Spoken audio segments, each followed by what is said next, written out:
હળવદ મામલતદાર કચેરીમાં કલેક્ટર સાથે બેઠકનો ખેડૂતો અને સરપંચોએ બહિષ્કાર કર્યો। મોરબી જિલ્લાના હળવદમાં વીજપોલ મુદ્દે ખેડૂતોનો વિરોધ વધુ ઉગ્ર બન્યો છે। કલેક્ટર સાથેની વાતચીતનો ખેડૂતો અને સરપંચોએ બહિષ્કાર કરતા મામલો વધુ ગરમાયો છે। બીજી તરફ જેતપરમાં આ મોણાત ઉપવાસ આંદોલનને પણ ખેડૂતોનું સમર્થન જાહેર કરવામાં આવ્યું છે। હળવદ મામલતદાર કચેરી ખાતે 22થી વધુ ગામોના સરપંચોને મોટી સંખ્યામાં ખેડૂતો એકત્ર થયા હતા। ખેડૂતોએ જય જવાન જય કિસાનના નારાઓ સાથે વિરોધ નોંધાવ્યો હતો। જિલ્લા કલેક્ટર સહિતના અધિકારીઓ ખેડૂત સાથે ચર્ચા કરવા પહોંચ્યા હતા, પરંતુ ખેડૂતો દ્વારા વાતચીતનો બહિષ્કાર કરવામાં આવ્યો હતો। ખેડૂતોનું કહેવું છે કે જ્યાં સુધી જેતપર ખાતે આમરણા ઉપવાસ પર બેઠેલા ખેડૂતોના પારણા કરવામાં નહીં આવે અને વિવાદિત કામગીરી બંધ નહીં કરવામાં આવે ત્યાં સુધી તેઓ કોઈ પણ પ્રકારની ચર્ચામાં ભાગ લેશે નહીં। ખેડૂતો અને સરપંચોએ સરકાર સમક્ષ આ બંને માંગણીઓ તાત્કાલિક સ્વીકારવાની માંગ કરી છે। ત્યારે શું કહી રહ્યા છે ખેડૂતો સરપંચો, આવો સાંભળીએ। અત્યારે અમે લગભગ 22 થી 23 ગામના સરપંચો, આગેવાનો અને ગામના જે કંઈ અરજદારો છે એ અહીં અત્યારે એકત્રિત થયા છે। કલેક્ટર સાહેબે બોલાયા હતા, પણ અમારો સંપૂર્ણ ટેકો એ જેતપર સાથે છે। જેતપરથી જે નિર્ણય લેવાય એ અમને માન્ય છે। બીજું કે જેમ જેતપરની અંદર કામ બંધ થયું એમ અમારે અહીંયા પણ કામ બંધ થઈ જવું જોઈએ, અને જેતપરથી જે નિર્ણય લેવાશે એ અમને બધા હળવદ તાલુકાના સરપંચોને એને શિરો માન્ય છે। કેમ કે આજ સુધી ત્યાં જે ઉપવાસ ઉપર બેઠેલા છે એને પણ કોઈ જાતનું સરકાર તરફથી એવડું પ્રોત્સાહન નથી મળેલું। તો આજે અત્યારે કદાચ અમે એમને મળવા જઈએ તો કદાચ સરપંચોનું એવું કહેવાનું થાય, દરેક ગામના આગેવાનું, કે ભાઈ આંદોલનને તોડવા તરફ લઈ જવાની વાત છે। અને અમારી રજૂઆત છે, બહારથી અમે કહીએ છીએ કે સાહેબ અત્યારે અમારું કામ બંધ કરાવી દો, જ્યાં સુધી જેતપરવાળો અને જે કંઈ નવો સરકારશ્રીનો પરિપત્ર ન થાય ત્યાં સુધી હળવદ તાલુકાની અંદર ક્યાંય પણ નવું સર્વે ન થાય।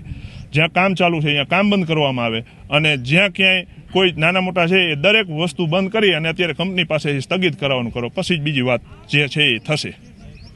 આજે બધા ખેડૂતને કલેક્ટરશ્રીએ બોલાવ્યા હતા સરપંચ સાથે, અને આજે રજૂઆત કરવા માટે બોલાયા હતા।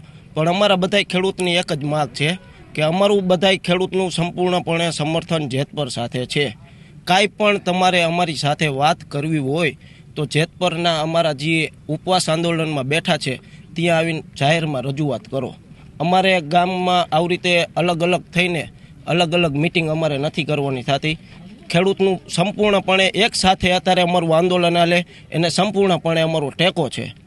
હળવદ તાલુકાના જેટલા ગામમાં થાંભલા આવે એ બધા ખેડૂતોને અત્યારે બોલાવવામાં આવ્યા હતા, પણ બધા ખેડૂતો અને સરપંચની એક જ માગ છે કે અમે જેતપર હારે સંપૂર્ણપણે ટેકામાં છીએ। અને કામ અમે અત્યારે 22 ગામના છે, બધા અલગ અલગ ગામથી આવ્યા છે 22 ગામના, અને અમારા બધા ખેડૂતોની એક સ્પષ્ટ માગ છે તમારા માધ્યમથી કલેક્ટરશ્રીને, સરકારશ્રીને બધાને, કે અત્યારે જે પણ કાંઈ કામ હાલે છે વીજ લાઇનના એ તાત્કાલિકના ધોરણે સંપૂર્ણપણે બંધ કરો, જેથી કરી અમારે આ આગળના કાંઈ બીજા સ્ટેપ ના ઉપાડવા પડે, અને અમારું પૂરતું સરકારી ધારા ધોરણ મુજબ નિયમ પ્રમાણે અમને પૂરતું વળતર ચૂકવો। અને જે અત્યારે અમારું ઉપવાસ આંદોલનમાં બેઠા છે અને અહીંયા જાહેરમાં આવી તમારે જે કાંઈ હોય એ અમને જાહેરમાં આવીને અમને કહો। બાકી આવી રીતે અમારે 22 ગામની તાલુકા દીઠ અમારે કોઈ ખેડૂતોએ સહમતિ નથી, અમારે કોઈએ મળવાનું થતું નથી। અમે બધા સંપૂર્ણપણે જેતપર સાથે, વરીને કહું છું, સંપૂર્ણપણે જેતપર સાથે બધાનો પૂરો ટેકો છે। બધા ખેડૂત એની સાથે આંદોલનમાં જોડાયેલા છે અને એની સાથે જ રહેવાના છે। અમારા 22 ગામના સરપંચ અને ગામના આગેવાનો અને અરજદારો અમે સાથે મળી અને એક જ માગ છે અમારી। પહેલી માગ એ છે કે અમારા ખેડૂત બંધુઓ, અમારા મા જણ્યા ભાઈ, એના પારણા છોડાવો। પહેલી વાત એ છે કે જે અત્યારે કોમામાં જવાની તૈયારી છે અને આ સરકારને કંઈ ભાન નથી, એને તમે કલેક્ટર સાહેબને કંઈ તમે ખેડૂતને 1-2 એકર પડખે હોય તો નથી દેતા, અને હજારો વીઘા જમીન તમે આ થાંભલાવાળાને અમારે હૈયા ઉપર તમે ખોડી દીધા છે। બીજી વાત કે અમારે દેવળિયા, જૂના દેવળિયા, ચરાડવા, દેવીપુર, કડિયાણા, સરંબડા, સુંદરી, સાપકડા, દીઘડિયા, ચિત્રોડી, અન્ય ગામો, આટલા ગામોનું તો લિસ્ટ મને હૈયે છે, બાકી ઘણા બધા હજી ગામો છે। વાત એક છે કે પહેલી જ અમારી માગ છે કે પૈસા ન દો તોય નથી જોતા, પૈસા ન દો તો નથી જોતા, આ કામ તમે બંધ કરાવો. આ અમારા બાપ દાદાની મિલકત છે. આ અમારા બાપ દાદા એની ઉપરથી રોટલા ખાતા હતા અત્યારે લગીને, અમારા પણ સંતાનો આમાં રોટલા ખાવા માટે.